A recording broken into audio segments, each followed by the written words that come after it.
Hey all, SMK Gaming here. This video I've been holding off on for some time now.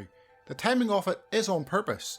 The main reasoning being I didn't want to give any pre-warning to certain users. This concerns those mouse and keyboard adapters, the XIM and Venom X, as well as the Cronus Max, Cronus Zen and Titan devices that allow anti-recoil, rapid fire mods and scripts to be used. These devices will no longer work on the PlayStation 5 versions of games. Yes, I can hear you all rejoicing right now. This has been something many of you have wanted for a long time now. While I'll be relating this mostly to Battlefield 2042, what I am detailing here today will be the same on other games also, for example Call of Duty Vanguard. So how has this all come about? Are Sony now actively blocking these devices from being used? No, not exactly. It's a byproduct of Sony's stance on only allowing the DualSense controller to be used by playing PlayStation 5 games. When the PlayStation 5 released, there were a few PlayStation 5 games where the DualShock 4 could be used to play those games, as well as the backward compatible versions of those also. Therefore, these adapters could be used, but that loophole now seems to be over.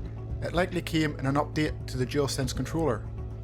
Previously, these adapters spoofed the console into believing that it was still the controller connected and providing the input. However, the communication method, or the virtual handshake should I say, between the DualSense controller and the PlayStation 5 is now encrypted and packets are timestamped. This has likely been done to firstly ensure that only the DualSense controller is used and to protect the DualSense's proprietary technology such as the haptic triggers it uses. As a result of this communication now being encrypted, these devices can no longer spoof the PlayStation 5, and the companies that make these devices, they cannot crack it, they cannot bypass it. I regularly take a look at the XIM and Cronus forums to see what the latest news is with these devices, and recently Cronus have made their forum private. You now have to go onto their Discord and prove you own one of their devices to get access to the forum. They clearly do not want the news that their device cannot be used with new PlayStation 5 games to get out. There are some workarounds to this situation though, and I have debated with myself if I should make these known, but I figured if you own one and you found out it didn't work, you would look up to try and find a solution to the issue. If you don't own or use one, would you still look up a solution?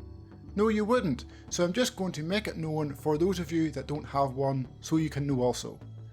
The first and easiest method is to play the PlayStation 4 version of the game. Everything would then just work as normal, but in the case of Battlefield 2042, that means no 128 player battles and worse graphical fidelity. The next solution is to move to PC. Both the XIM and Cronus devices will work there. The Cronus will work as normal as Battlefield games on PC have controller support built in.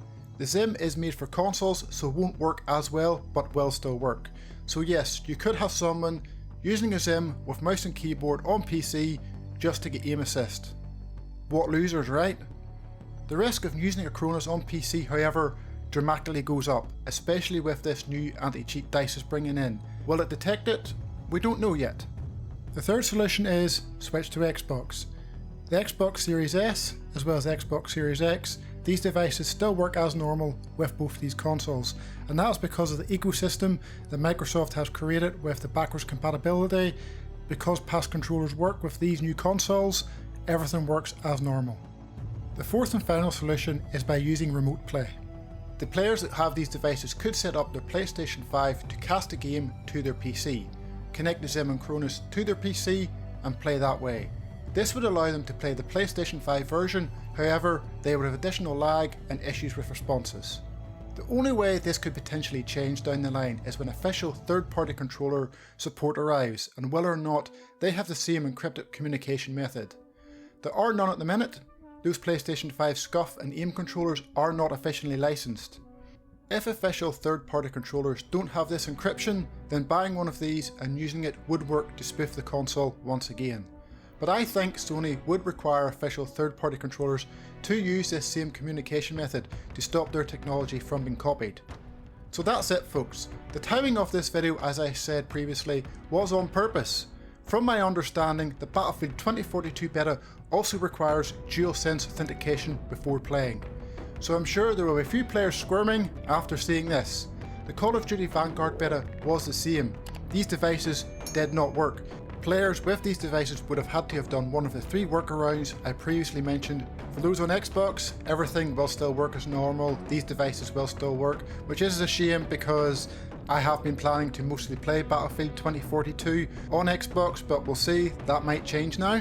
Hope you enjoyed this one folks, don't forget to like up the video and hit that subscribe button. Stay safe out there and I'll see you all in the beta.